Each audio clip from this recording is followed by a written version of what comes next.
The cost of rent, cost of living, etc. is massively different. In New York, my 1-bedroom apartment costed me some $2,700 per month, which here a 3 BHK apartment in Bangalore costs me like 50,000 rupees. It's damn expensive to get an Uber, especially in New York. How much would it cost? That would be like $25 or so. That's close to $2,000. So on a monthly basis, how much did you spend on groceries? $1,000. What is the cost of getting a cook? $200 to $300 per hour.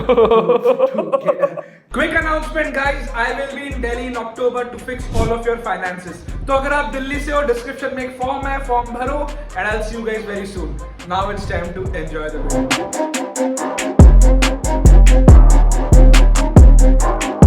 Hello and welcome to a new episode of Fix Your Finance. Today I've got Nayrhit. Nayrhit recently returned from US to India to start his own startup, and today we are going to talk about the different costs of living in India and the US. Welcome Nayrhit, welcome to the show. Thanks Anshuman. How's it going? Going good. Pehle to, why did you move back to India? A bunch of reasons. My family was here, my parents were here, so I wanted to be close to them. And also I was building a company which was cross-border, so I wanted to be close to my founding team.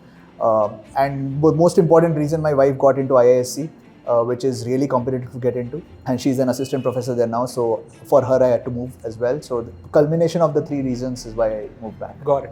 Back in 2020, when you moved, was growth in career a big reason for you moving there? Not really, but a different kind of exposure was, where I wanted to see, like obviously their tech ecosystem was far more evolved than ours, and access to capital, access to talent was far more deeper there. And I thought maybe after going there, I'll actually get an exposure to a lot of that, and I did. And that was super helpful to get that network, understand how people think about tech there. It's a very different kind of ecosystem. They're strangely similar yet different. So the learnings, etc. was very valuable. So for how many years did you work back in the States? So I worked for a couple of years there. I was working for the same company here in India as well. So I completed the MBA and joined their SF office. When you were working in the same company in India versus when you went to the US to work for that company, was there a change in compensation? Yes, there was.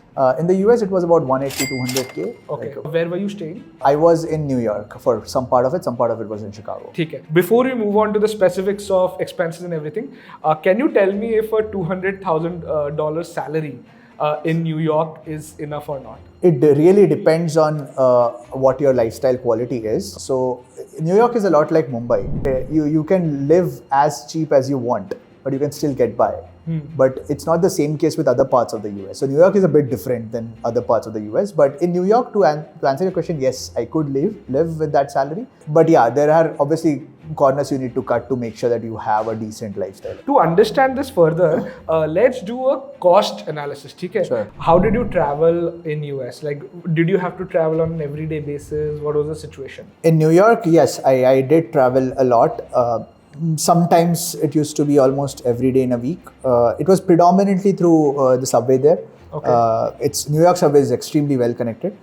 So we predominantly use subway. In some cases from airports, etc. we use. Would it be fair to compare it with the Delhi metro? Yes, Delhi metro or Mumbai local. Okay, perfect. What was the cost of, traveling in subway on a monthly basis? Pass वगैरह का system था? No, so it's used to be like every trip is $2.75 or something. So every time you go and come back, it's about $5. And let's say sometimes you're getting late. How easy is it to get an Uber there?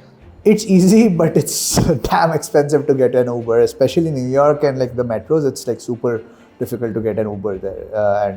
How far was your office from where you stayed? About 5 miles or so, 5 to 10 miles, yeah. 10 miles. How much would it cost? That would be like $25 or so, $25-$30. Yeah. Wow, easily. Wow. Yeah. That's close to $2,000, right? Yeah. That's almost like Bangalore से Mysore चले गए, उधर आराम से घूम Yeah, airport से Bangalore. Airport से Bangalore आ गए, right? Fair. So how often did you take a cab? You did not, unless like you have a lot of stuff to carry and like you've gone to grocery shopping and you have a lot of stuff. You don't usually take a cab.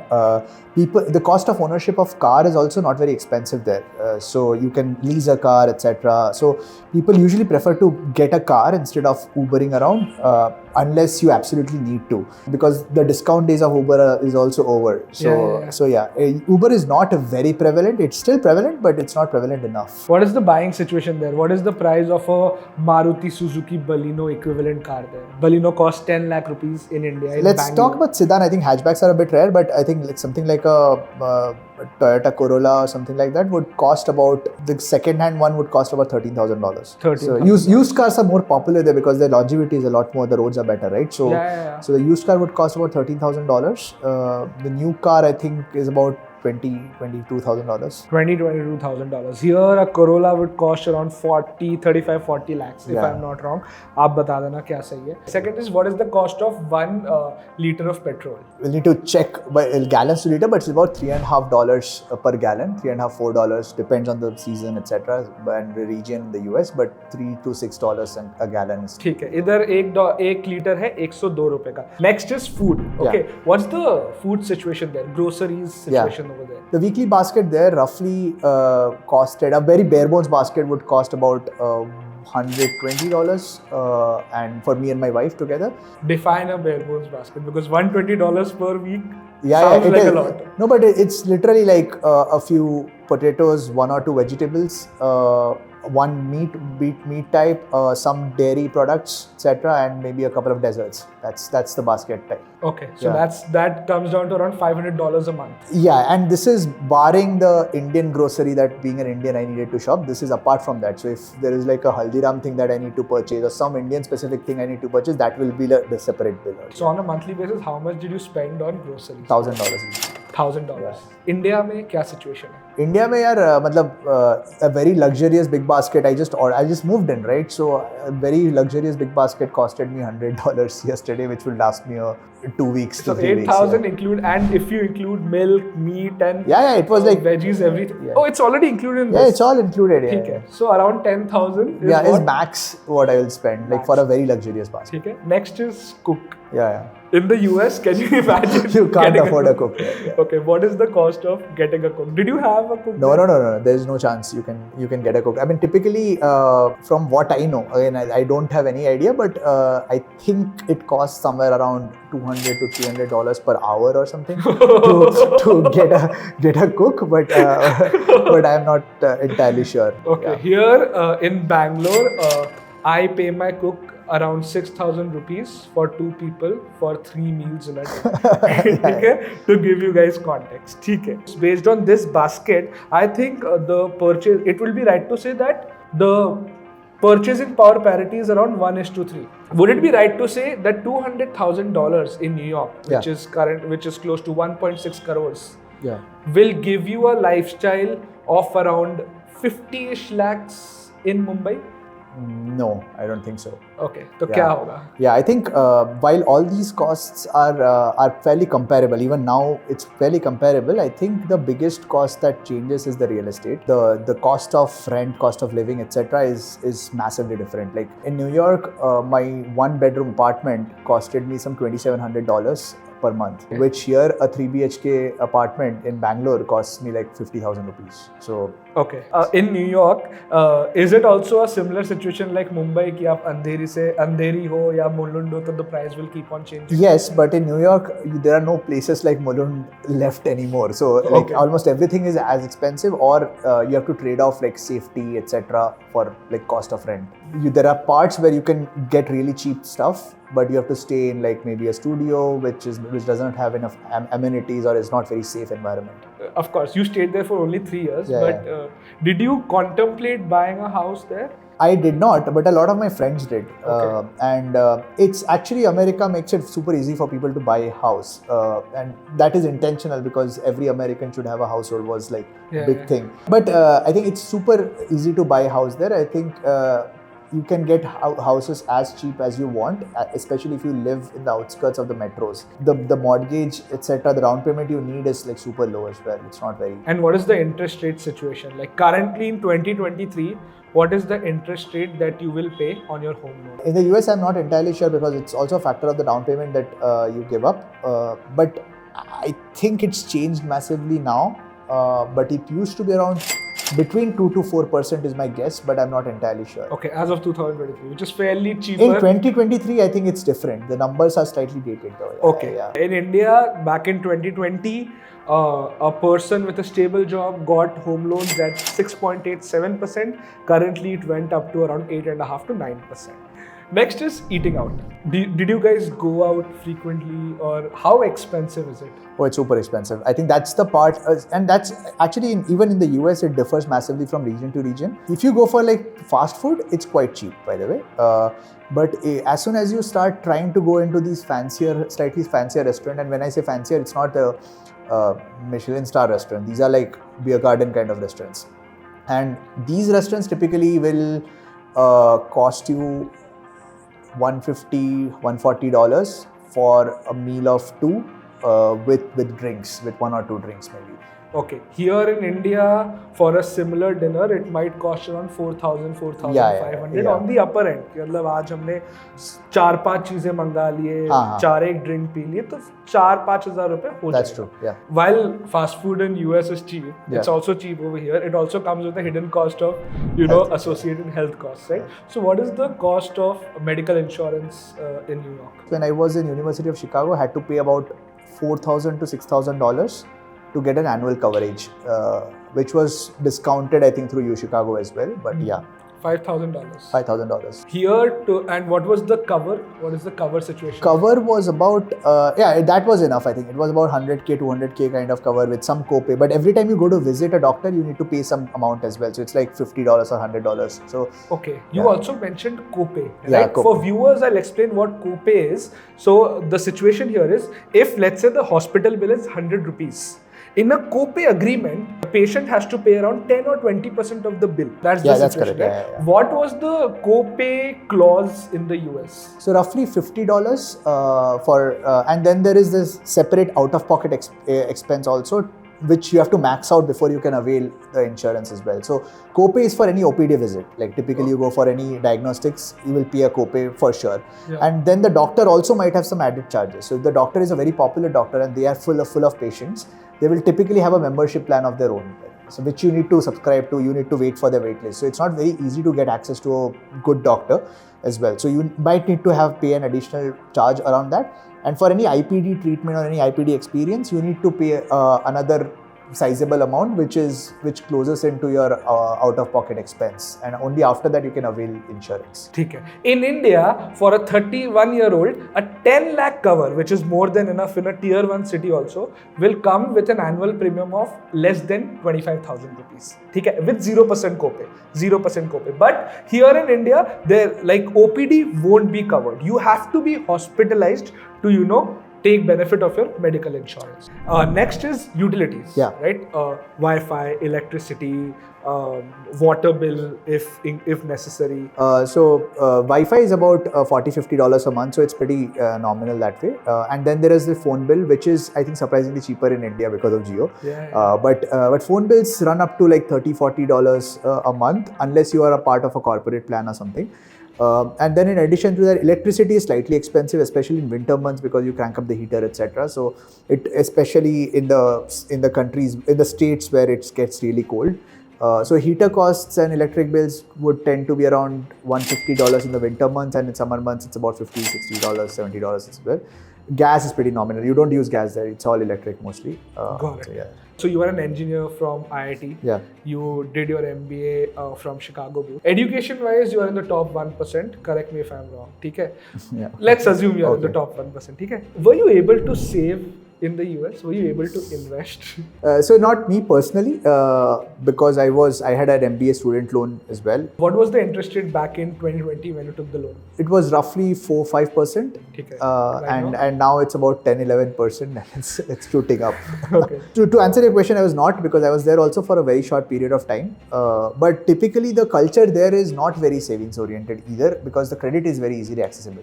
Yeah. So you don't need a lot of liquidity to stay around. Necessarily. So are there any tax benefits when you take an education loan to study abroad? Yes, there is, but I don't know the specifics exactly, but there is some waiver you get, some percentage of it, but it's a very nominal amount though. Yeah. We also missed out a very big cost, which is education. Okay. Yeah. an MBA in India today would cost, from a tier 1 college, Yeah. ISB, IIMs of the world, will cost you around 30 to 40 lakhs Yeah. for a 1 or 2 year program. What was the total cost in Chicago booth, and did you get a scholarship for the same? The total tuition cost was about $200,000, and I got a scholarship of about 60-70K. Okay, so which brings it down to around 130K, 140K. Yeah. So this was the tuition fee. Apart from that, were there any other living costs like? I think it was barely like 20-30K over the 2 years. Over the you 2 could years. get by. ठीक है. Everyone is, just mesmerized by the American life, right? Yeah. That, like, thanks to movies, thanks to a lot of Yeah. ways they have entered our culture. What is the cost of shopping, cost of traveling, cost of basic, lifestyle? The cost of traveling, let's start there. I think me and my wife traveling for a weekend in a very utilitarian kind of environment, no luxury spends as such, would cost about $2,000 versus a Christmas trip to Disneyland costed us about $4,000. So that's roughly the breakup, but we can go as luxurious as you want. We stayed in like very basic hotels. Yeah. Cost of shopping massively varies. Cost of handbags, etc., is like super expensive, and you can go as expensive as you want. But if you're not super brand conscious, you can get by very cheap also. Like, you can shop for Tommy Hilfiger's clothes at very cheap costs as well.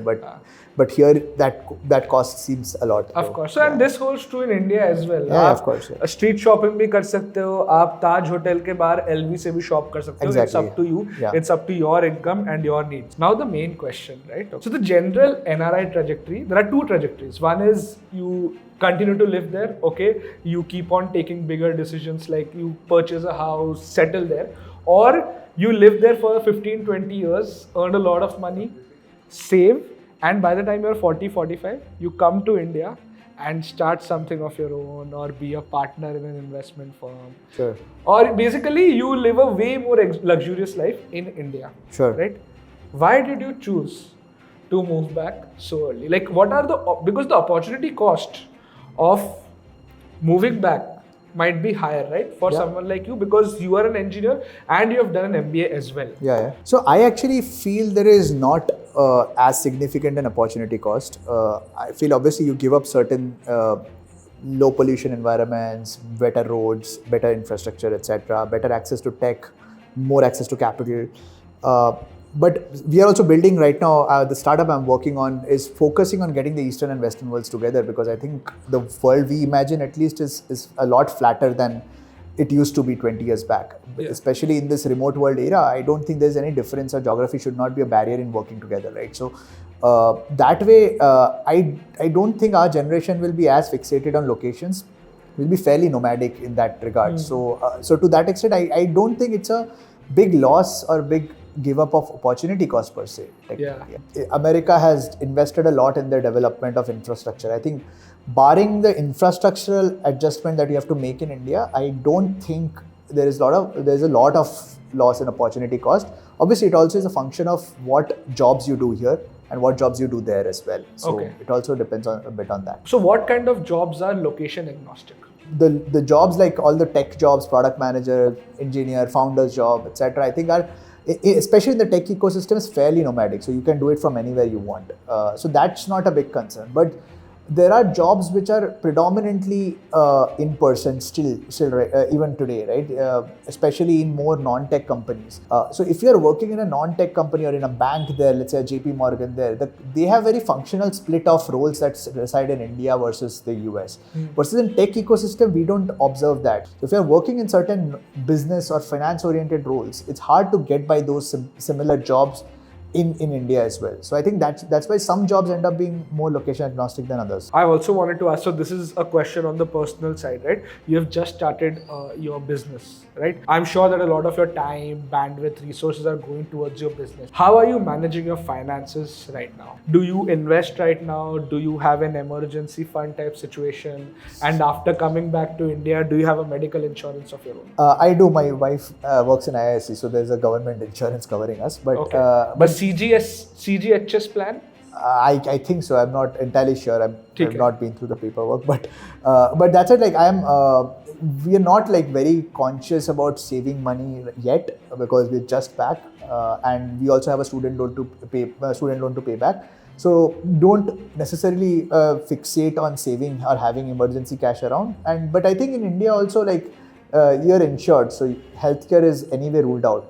Other than that, you don't have as such big emergency cash which is needed suddenly overnight, I think. Since your wife is also working, Yeah. the biggest advantage of a double income household is that one partner, if you are taking more risk, she's in the government scene, so which is That's true. Yeah, which is the most secure job out there, right? Of course. So that way the balance is being played. So you spoke about the essential expenses and the going out and everything. Are there any hidden costs specific to the US? The shopping you asked, like shopping, travel, etc. Right? The entire consumerist economy is structured around making you spend more. So it's not necessarily hidden as such, but the consumer shopping experience is made such that your average spends will also go up. Even the things that you did not need in the past, you will feel like you need them because everybody else is buying them as well. But here in India also, as of 2023, we are in the same situation. Absolutely, we are moving towards the same situation. Everywhere I go, everyone has an iPhone, right? Yeah. Everyone has to go to IKEA somehow. Everyone has to spend money. So I am like, disclosure, like one of my biggest holdings is in Bajaj Finance for the same reason, because 15 years back, if my father wanted to buy a scooter, he had to save up. Today, if I want to buy a mixer grinder, I can buy it by taking a 24 months EMI. So we are in the same boat. So we are towards the end of the video. Any ending note for somebody who is contemplating कि मैं India में रहूँ, मैं US जाऊँ, मैं US में रहूँ कि India आ जाऊँ? What are some key points that people should keep in mind while they are making this big life decision which will impact their next 5 years? I think to each his own at the end of the day, and everyone's life is a bit different. Family situation is different, savings situation is different, the jobs they have access to is different. US has very interesting things to offer. Cleaner air, if you're a more outdoorsy person, it has great activities to do, it will give you great cars to drive, great roads to drive on. So that way, the quality of life that you can buy there or get access to, the upside is infinite. And US is also a land of dreams. If you actually have dream of building something there, people are ready to pay. There are customers you will find there. India, it's not the case. So that way, US is a great land to like nurture your opportunities, etc. If you really want to like build something big, it is a great place to, and offers a very conducive environment to do the same. At the same time, you being an Indian, if you are an Indian watching the video, then obviously being in India, you will feel a sense of belonging because you are around people who look like you, talk like you, have culture, share the cultural context. There you need to learn baseball to strike a conversation. You need to learn basketball to learn a conversation or to enter a conversation. So I think that way you have to change yourself a lot to get really become an American in that sense, to be happy there. If you're willing to take up that cost and take up that initiative, then America is a great place for you to flourish. But I think what the technologies today offer, you can sit out of India, enjoy the cultural context of here while frequenting America very easily and getting access to the capital and the opportunities there. So I think that way, we are also working at Gush, we are working towards that itself, where sitting out of India, you can get opportunities in the US very easily. So that way, I think we are becoming fairly nomadic as a generation. Perfect. That's a perfect ending to the video. Thank you so much for your time. Always. I am sure that a lot of people who were basically confused between the two countries got some clarity. If you liked anything in the video, do share it with your friends and family in your WhatsApp groups, and also check out his company. The reason why I know Nayrhit personally is because I use his virtual assistants in the content creation journey. Thank you so much. Hit the like button, subscribe, and see you guys in the next one. Goodbye.